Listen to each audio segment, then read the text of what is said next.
Kanina, nandun ako sa tabi ni JB when that happened. Akala ko talaga magpapang-abot sila, magsusuntukan. Habang nag-uusap po kami dalawa ng ating butihing Vice Mayor, siniko po ako ng kasamahan natin mula sa ika-6 na distrito at hinarangan niya po ako hinarangan niya po ang pag-uusap namin dalawa. Nung kinumpronta ko po ang butihing konsehal mula sa ika-6 na distrito na si Philip Lacuna, inambahan niya po ako at tinisindak-sindak. Nakakalungkot, sinasabi nyo, ang 12 City Council, apolitical, hiwalay tayo dito, magkakasama tayo, magkakapatid tayo. Pero nung nakita nyo kanina na yung kapwa nyo kapatid ng INAP kahit kitang-kita nyo, full view, wala namang hindi nakakita nun Magbubulag-bulagan kayo, taas ng kamay na no. I'm very disappointed with everyone here. Your Honor, kanina po kasi habang tayo po'y nagkakaroon dito ng kaguluhan ng konte or debate, ako po ay nakikita ko po, nagpupulong-pulong po sa harapan po nito. Ako po'y lumapit sa may harapan at nagulat na lamang po ako, Your Honor. Meron pong nagsabi po sa akin ng hindi po magandang pananalita. Your Honor, 16 na taon na po akong konsehal. Mula po ng 8, 9, 10, 11, 10, 12 City Council. Ako po'y nasasaktan dahil first time lang po nangyari po sa akin yun. Nandito po sa loob ng session hall. Your Honor, kung mamarapati yung sasabihin ko po yung sinabi niya po sa akin. Sabi po niya sa akin, pare, wag kang kupal. Masakit po sa akin yun, Your Honor. Ano ba yung ginagawa ko para po ako pagsalitaan po ng ganon? And I think yun po, Your Honor, ay hindi po karapat-dapat na sinasabi po ng isa pong kapwa-konsihal sa isang kapwa-konsihal. Lalong-lalo na po, Your Honor, dito po sa loob ng ating pong session hall. Lalong-lalo na po, Your Honor, na sa harapan niyo po bilang presiding officer. Hindi ko po alam, Your Honor, kung narinig, no? Kung kaya't gusto nga po sana, Your Honor, kung inyo pong mamarapatin, I would like to formally file an ethics complaint, Your Honor, against my co-counselor, Attorney JB Hison, for uttering those words, Your Honor. Yun lamang po, Your Honor, and I do not wish to be interpolated. So if I don't want to be interpolated, Your Honor, for the record. So if the majority floor leader could make a proper manifestation. Ang gusto ko lamang po, Your Honor, ma-refer po itong akin pong hinain sa Committee on Rules and Ethics, Your Honor. Alam mo, Your Honor, pwede naman po tayo dito magdebate, magbalitaktakan. Pero para po mapagsalitaan ng gano'n, Your Honor, ako po'y nanganganib sa aking buhay. Ako po'y natatakot na baka naman parang may konting pagbabanta, Your Honor.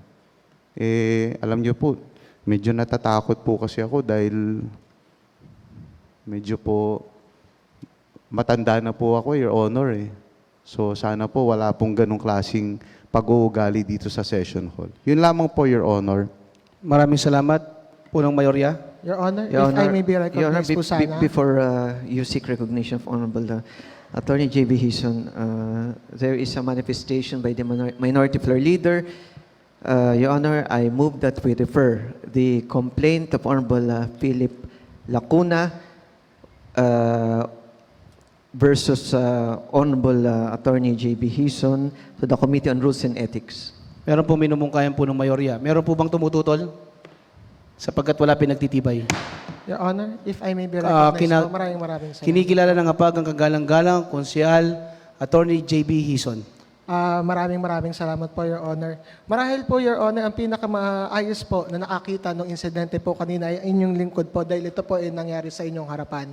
Kanina po, Your Honor, tayo po ay nagpapalitan po ng ating mga opinion regarding po sa nangyayari kanina sa loob po ng session. At habang nag-uusap po tayong dalawa. Your Honor, gusto ko lamang po i-remind po, Your Honor, na I do Konsehal not Philip Lacuna, Your bigyan Honor, po I do natin not muna wish to ng- be interpolated. Nandun po sa rules yun. Ako po, feeling ko po, ito po ay isang form po ng interpolation, Your Honor. Anyway, na-refer na naman po, Your Honor. Honor, Your Honor, sabi niyo po pag hindi re-recognize, hindi dapat sumisingit. Ano pa naman? Nag-aaral ba? Councilor, May nagsasalita po eh. 1 minute Dapat recess, Secretary. walang sumisingit. Kasi sa inyo po nang galing na pag may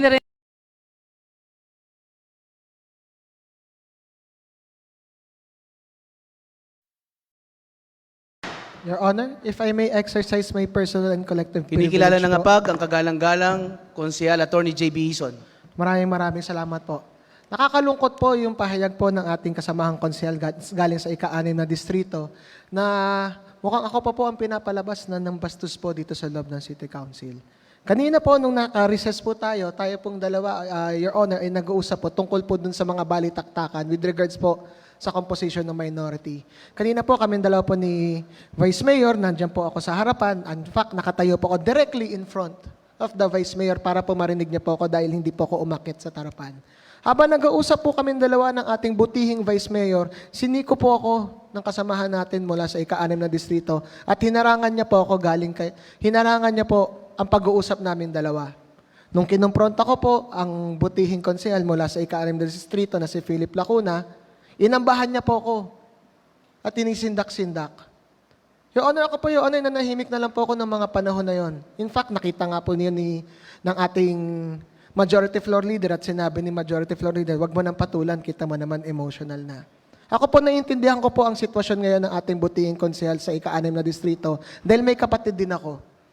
Lahat po gagawin ko para ipagtanggol yung kapatid ko kasamahan niya dati si Konsehal Joe Wilson, kakambal ko. Promise, naiintindihan ko po kung ano po yung daloy ng emosyon na umiiral po ngayon dito po sa Tab City Council dahil lahat tayo dito magkakaibigan. Pero nakakalungkot lang po na ako po yung binastos kanina pero ako pa po yung finailan ng ethics complaint at mali naman po yata yun. Kitang-kita niya po, Vice Mayor, kanina kung ano Yes, ang kitang-kita ko, nangyari parang kanina. nagalit nga kayo kanina. Yes po, kasi po siniko ko kanina at sinalya po ako at sinindak pa ako. Ngunit nanahimik na lang ako lumayo dahil mas importante po sa akin ang kaayusan ng 12 City Council noong mga oras na yon. Ngunit nakakalungkot po na sa ganyan po siya resulta. At sa akin lang naman po, ang ginawa rin po sa akin kanina ng butihing Konsehal Philip Lacuna, nung nandun po kami nagkasalita sa inyong harapan, I believe is also conduct and becoming of a councilor of this City Council. Kaya I am also manifesting that I am also filing a countercharge and an ethics complaint against the good councilor po. And I hope that the good majority floor leader will make the same manifestation that he made earlier for the good minority floor leader. Thank you very much po. Maraming salamat, Councilor Attorney JB Hison. Punong Mayorya. Your Honor, can we, based on the manifestation from Honorable Attorney J.B. Hison, can we move to a vote who's in favor of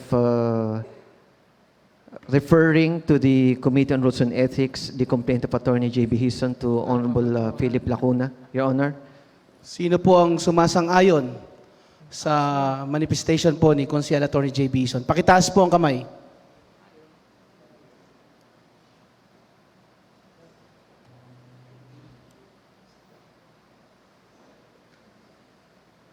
Seven. At sino naman po ang hindi sumasang-ayon? Pakitaas po ang kamay.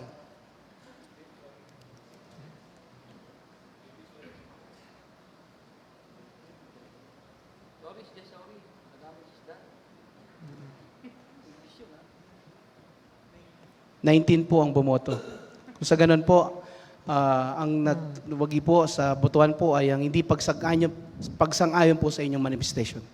Your Honor, if I may just continue my personal privilege, Your Honor, then I will yield.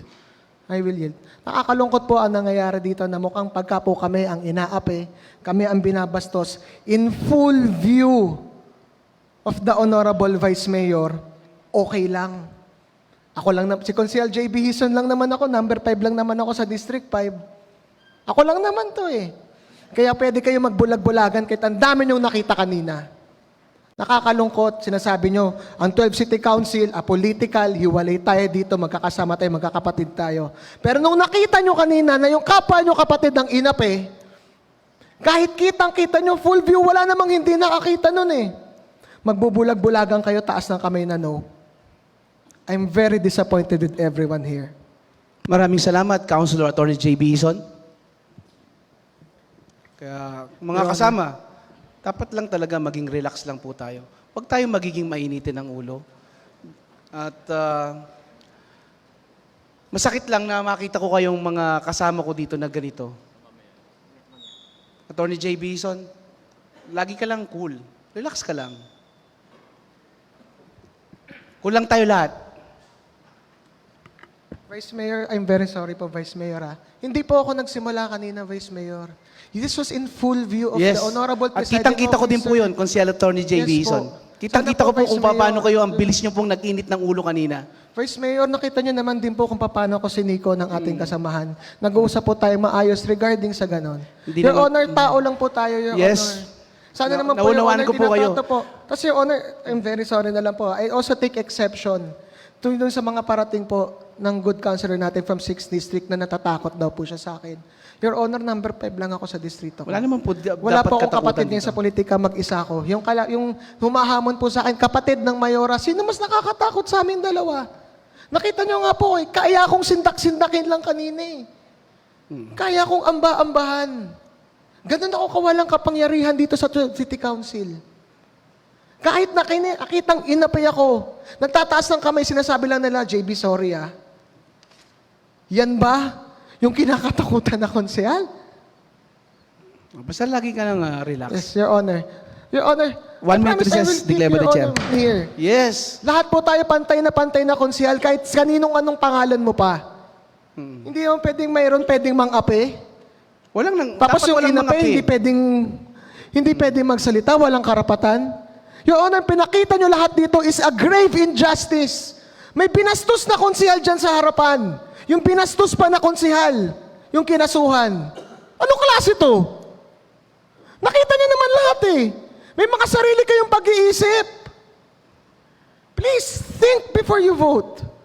May mga sarili kayong pag-iisip, may mga sarili kayong mga mata. Pero pag may nakikita kayong ginagawa sa kapwa nyo konsehal, bigla kayong nabulag. Hinahangaan ko kayong lahat dito. Isa ako sa mga bago rito. Hinahangaan ko kayong lahat. Nalulungkot ako sa ginagawa nyo. Nakakalungkot talaga. Councilor Attorney JB, kanina nakikita ko kayong dalawa dito, si Councilor Philip Lacuna nakangiti lang. Ikaw yung nainis ng konti. Pero hindi ko narinig yung sinabi mong kupal. Kasi may kumausap po sa akin dito kanina. Akala ko naman okay lang naman kayo. Your Diba? Honor, siniko po niya ako kanina. Nakaganyan po ko, Your Honor, sa podium. Nakaharap ako sa inyo kasi po maliit lang ang inyong lingkod. Ginanyan niya po ako kanina, tapos hinarangan niya po ako. Parang hindi ko naman nakita yung ganong May kalaking... video naman po yan, Your Honor, sigurado sa mga taas. Sige. Your Honor. Tingnan Please, natin. Your Honor, kasi hindi nyo rin nakita po na inambahan ako kanina ng suntok. Your Honor. Pero nanahimik ako dahil Pero recess naiintindihan tayo ko sila. Naka-recess tayo. Naka-recess tayo. Okay? O basta cool lang tayo lagi. Sa'yo ko rin sinasabi, bilang ama mo dito. Bilang ama. Okay. Your Honor, I have the utmost respect for you. And I will just yield po because kayo na po nag-request, Your Honor. I will yield. I promise I will yield. But sana po, Your Honor, yung batas para sa akin, batas din po para sa lahat. Okay. Yun na lang po, Your Honor. I will yield. Thank you very much po for indulging me on this. Thank you very much po. Okay. So, Huson is recognized. Thank you, Your Honor. Your Honor, kanina pa po, nalulungkot na ako talaga sa nangyayari sa atin. Sabi nyo, dapat cool lang tayo. True. I really try to keep my cool, Your Honor. Pero minsan, hindi natin masasabi talaga. Kapag tinatapak-tapakan na yung karapatan ng isang tao, talagang papalag at papalag, Your Honor. Hindi mo talaga masasabi. Ngayon, kanina, nandun ako sa tabi ni JB when that happened. Akala ko talaga magpapang-abot sila, magsusuntukan. Tinanong ko si JB kung sinabi ba niya yung word kasi hindi ko talaga narinig yung sinabi. Pero inamin niya, sinabi niya. Kasi nakita ko nung madunggol siya, may humatak lang kay kagalang-galang Konsehal Philip Lacuna. Kaya hindi sila nagpang-abot, Your Honor. Ang ibig kong sabihin, Your Honor, sana naman, even if you have the numbers, Your Honor, sana po, tingnan nyo na rin naman kami kahit paano. Yun lang po, Your Honor. Thank you. Maraming Ngayon lang po ako magsusumbong sa iyo bilang ama ng konseho. Your Honor, ang tanging adikain, ang adikain lang ng mga minority ngayon ay mapakinggan ang paliwanag kung bakit hindi sila naimbitahan noong nagawa ng sesyon. Yun lamang po, Walang paliwanag eh. Sinasabi calamity. The more na kailangan ang bawat isa sa amin na nandoon ng ang tinatalakay ay calamity. Pero ito'y nasamahan ng paghihiwalay ng committee. Wala po sa kanila. Aminado po sila. Natatanggalin ang mga chairmanship ng bawat committee. Tanggap po yun. At tanggap ng bawat isa. Marinig lamang po at sana sa susunod ay maipaliwanag ito nang hindi na tayo ganito.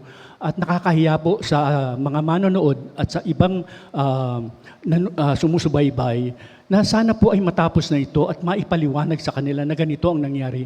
Kung ako po ay gagawa ng isang pelikula na satiriko, isang satire, ilalagay ko po at isasalarawan ko po ang sesyon na nangyari ay ginawa sa ilalim ng tulay.